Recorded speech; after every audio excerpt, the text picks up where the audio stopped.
একটু ভুলের জন্য কত বড় একটা ক্ষতি হয়ে গেল দেখুন। আর এই গাছের বাঁচানোটা খুব কঠিন, অর্থাৎ একবার এই সমস্যা থেকে গাছকে আবার ঠিক করে নেওয়াটা খুব কঠিন। এটা কেতকী ফুলের গাছ, আর সাইডে একটি রয়েছে জয় সিডলেস আঙুরের গাছ। খুব ভালো আঙুরের গাছ। আর এখানে এত গাছ হয়েছে, হঠাৎই দেখছি যে একটি ডাল পুরোটাই শুকনো হয়ে গেছে। ওটা গাছটিতে ফাঙ্গাস অর্থাৎ ছত্রাক ধরে রয়েছে। পুরো গাছটির কাণ্ডের মধ্যে মানে একটু দেরি করতে দেয় না, মানে দু একদিনের মধ্যেই এই অবস্থা। আর দেখুন গাছটির বেঁচে থাকার জন্য অনেক চেষ্টাও করছে, তার উপর থেকে শেকড়ও বেরোচ্ছে, কিন্তু এই গাছটি একেবারেই শেষ। সেই জন্য জানি না এই আঙুর গাছটার হবে কি না, কারণ এই জায়গা থেকে এগুলো বুঝতে পারলে তো করে নিতে পারতাম, করার কিছু নেই। আসলে লাগাতার কয়েকটা দিন ধরে বৃষ্টি হচ্ছে, আর গাছের যে গোড়ার মাটি সব সময় ভিজে থাকছে, কাণ্ডের মধ্যে রৌদ্র প্রবেশ করছে না, থেকে বুঝতে পারলে অনেকটা কাজ হতো। একটু ভুলে আমরা যখন বুঝতে না পারি, আমাদের গাছগুলির এই হঠাৎ হঠাৎ সমস্যাগুলো ফিরে আসে, আর সেই সকল সমস্যাই আমাদেরকে একেবারেই ভেঙে দেয়, যে আমাদেরকে গাছ করার যে একটা ইচ্ছা শক্তি হারিয়ে দেয়। কিন্তু হেরে গেলে তো চলবে না। গাছের ডাল কেটে যদি সেটিকে হাঁপড় দিয়ে একটি চারা হতে পারে, তাহলে একটি গাছের এই রকম খারাপ রূপ হলে সেই ডোগাটি দিয়েও কিন্তু আবারও চারা বানানো যেতে পারে। এই জিনিসটা যাতে মাটির মধ্যে না ধরে, সেই জন্যই আমাদেরকে মাঝে মাঝে কিন্তু গাছের গোড়াতে একেবারে টব বিচার করে, যদি আমরা দেখি যে একটি বড় টব 10 ইঞ্চি টব রয়েছে, পরে মহা ঔষধ বলতে পারেন। এই যে যাদের বড় গাছ রয়েছে, কাণ্ডগুলো একটু মোটা মোটা হয়ে রয়েছে, সেই ক্ষেত্রে কি করতে হবে না, এই কাণ্ডের মধ্যে চুনকে ভালো করে মোটা করে গায়ে দিতে হবে, পলেপ দিতে হবে, এবং গাছের উপর ভাগের কিছু পাতা কমিয়ে দিতে হবে যাদের বড় গাছ রয়েছে। আর সেই পাতার মধ্যে যে রৌদ্র সব কিন্তু তার পাতার উপরেই পড়ছে, কাণ্ডের মধ্যে রৌদ্রটা পড়ছে না। এই জন্য আমাদের এই কাণ্ডের মধ্যে যাতে ক্ষতি না হয়, চুনের প্রলেপটা দিতে হবে।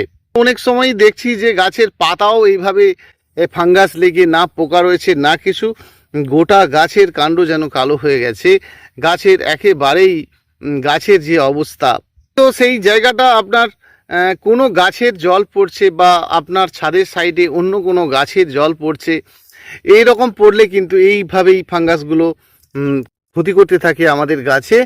আর এই সকল ডালগুলোকেও কিন্তু আমরা আরও একটি জায়গায় হাঁপড় দিতে পারি, দিয়ে আবার এই গাছটিকে কিন্তু আমরা বানিয়ে নিতে পারি।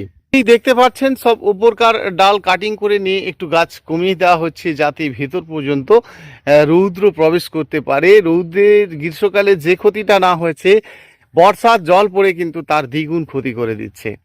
কারণ রৌদ্রেতে একটি গাছ আপনার একেবারে কিন্তু এভাবে পচে নষ্ট হবে না, গাছটি শুকনো হয়ে যাবে, বা গাছটির দুর্বল ভাব থাকবে, গাছটির বৃদ্ধি হবে না, কিন্তু গাছটি আপনার মারা যাবে না। তো দেখুন এই অবস্থা। আর এই যে গাছের ডগাগুলোকে দেখতে পাচ্ছেন, আমি আজকে সকালেই বেশ কিছু গাছের ডগা দেখলাম যে সম্পূর্ণ রৌদ্রে রাখি, আর রেখে কিছু ডগাকে কাটিং করে সেগুলোর মধ্যে মাটির একটা গডলা তৈরি করে, আর সাইডে তার মধ্যে একটা পলিথিন দিয়ে রেখেছি, এবং গাছগুলো সম্পূর্ণ রৌদ্রে রেখেছি। তো দেখতে চাই যে একটি গাছ ঝিমোতে ঝিমোতে তার শেষমেশ পরিণতিটা কি হয়। দেখুন এই ঝিমোতে ঝিমোতে গাছটি কিন্তু বেঁচে যাবে, কিন্তু গাছের যদি গোড়ার কাণ্ড নিচ থেকেই সেই পচা ধসাটা শুরু হয়ে যায়, তাহলে কিন্তু গাছটি অনায়াসেই মারা যাবে। আমরা খুব ভালো করে লক্ষ্য করলে দেখতে পাবো। আর দেখুন এগুলো আমরা এই কাজগুলো করি, তো সেই জন্য আপনাদেরকে বলছি, আর এইভাবে করলে আপনারও ভালো হবে। গাছের পাতা এইভাবে ঝিমে যাওয়াটা কোনো সমস্যা নয়, কারণ এইগুলো শুদ্ধ একেবারে ডগা হাঁপড় দেওয়া, আর এগুলোর গুটি করে দেওয়া হয়েছে। ধীরে ধীরে এর মধ্যে হয়তো দু চারটি খারাপ হয়ে যেতে পারে বা নাও হতে পারে, কিন্তু বেশিরভাগটাই হয়ে যাবে। তার কারণ কি, এর যে পাতা চাপ রয়েছে আর এই উপর ভাগে দুই একটি পাতা হয়তো পুড়ে যাবে। দেখুন সারাদিন রৌদ্র খাওয়ার পরে আমরা দেখব যে দুই একটি করে পাতা কিন্তু আমাদের পুড়ে যাচ্ছে, মানে একেবারে রৌদ্রে কালো হয়ে পুড়ে যাচ্ছে। কিন্তু যদি আমরা দেখি যে এই গাছটির ভিতরকার যে পাতা একেবারেই তরতাজা এবং ভালো রয়েছে। একটা পদ্ধতি আর এভাবে আমরা করি, আবার অন্য পদ্ধতিতেও করা যায়। এভাবে গাছের উপরে একটা ভেপার মানে অর্থাৎ পলিথিন ঢেকে দিতে হয় এবং ছাওয়া রৌদ্র জায়গাতে রাখতে হয়, তাহলেও কিন্তু একটা চারা বানানো যায়। একটি গাছের যখন নিচ থেকে পচে যায় সেই অবস্থাটা থেকেও আমরা কিন্তু সেই গাছটিকে আর বাঁচিয়ে তুলতে পারি না। মাটি শুধুই মাটির মধ্যে রয়েছে গাছ, আর তাতেই মাটির মধ্যে যত বেশি বৃষ্টি হচ্ছে, জল ধারণ করছে, সেই গাছটির গোড়া থেকে কিন্তু শেকড়গুলো ধীরে ধীরে পচে যেতে থাকছে। আর মাটি হালকা থাকলে তো আরও পচে যাওয়ার সম্ভাবনা থাকছে। সেই জন্য বন্ধুরা, আমাদের যাদের হালকা মাটির মধ্যে গাছপালা রয়েছে, কিন্তু অবশ্যই এই যে মাটি রয়েছে এই মাটিতে আমরা চুনের জলটা দেব। মাটি একটু হালকা থাকা মানেই একটা বড় সুযোগ গাছের শেকড়কে পচিয়ে দেওয়া। আর এই বৃষ্টিতেই কিন্তু এই ক্ষতিটা সব থেকে বেশি হয়। অনেক বন্ধুরই হয়েছে ক্ষতি, এভাবে আমাকে হোয়াটসঅ্যাপ করছে, ফোন করছে। আশা করছি আপনিও সতর্ক হয়ে যাবেন যে আপনার গাছটি যাতে ভালো থাকে, মাটি হালকা না থাকে। মাটি যদি হালকা থাকে তাহলে আপনাকে টব ভরে মাটিটা দিতে হবে, মানে এই লেভেল করে মাটি ভরে দিতে হবে এবং মাঝে মাঝে এই যে সমস্ত আগাছা উদ্ভিদগুলো রয়েছে এগুলো তুলে ফেলে দিতে হবে এবং মাঝে মধ্যে কিন্তু আপনাকে ফাঙ্গিসাইড দিতে হবে। যে কোনো ফাঙ্গিসাইড আপনারা লিটারে 2 গ্রাম করে দিয়ে মাঝে মধ্যেই কিন্তু দিয়ে রাখবেন এবং অন্তত 15 দিন ছাড়া হলেও আপনারা 100 গ্রাম চুন 10 লিটার জলে গুলে সেটা কিন্তু গোড়াতে দিয়ে রাখবেন। নিচকার গাছের পাতা পরিষ্কার পরিচ্ছন্ন রাখবেন। জলটা কিন্তু 15 দিন ছাড়া ভেজা অবস্থাতেও মাটিতে আপনারা দিতে পারেন। ফাঙ্গিসাইড গাছেও মাঝে মধ্যে স্প্রে করে রাখবেন, সেটা কিন্তু 1 লিটার জলে 1 গ্রাম করে দিয়ে বা 1 ml করে দিয়ে আপনারা স্প্রে করে রাখবেন। তাহলে সেই গাছটিও কিন্তু পাতার মধ্যে যে পচন, এই যে নিচকার পাতা থেকে যে পচে যাওয়া, পচে গিয়ে কাণ্ডের ক্ষতি করা, সবটাই কিন্তু ভালো হবে। দেখছি যে ওপরে গাছের ফুল ফুটে রয়েছে কিন্তু গাছের ভেতরে ভেতরে বড় ক্ষতি হয়ে যাচ্ছে। সেই মাটি কিন্তু ধীরে ধীরে পচন তৈরি হচ্ছে, আর সেই পচনের জন্য আমাদেরকে এই সকল কাজগুলো কিন্তু করে নিতে হবে। যেখানেই গাছের পাতা চাপ সেখানেই কিন্তু ক্ষতি, অর্থাৎ নিচের দিকেকার পাতা কিন্তু ধীরে ধীরে গাছের কিন্তু অনেক ক্ষতি হয়ে যাচ্ছে। তার মানে কি, নিজের যে পাতা সেই পাতা সকল কিন্তু নষ্ট হয়ে যাচ্ছে।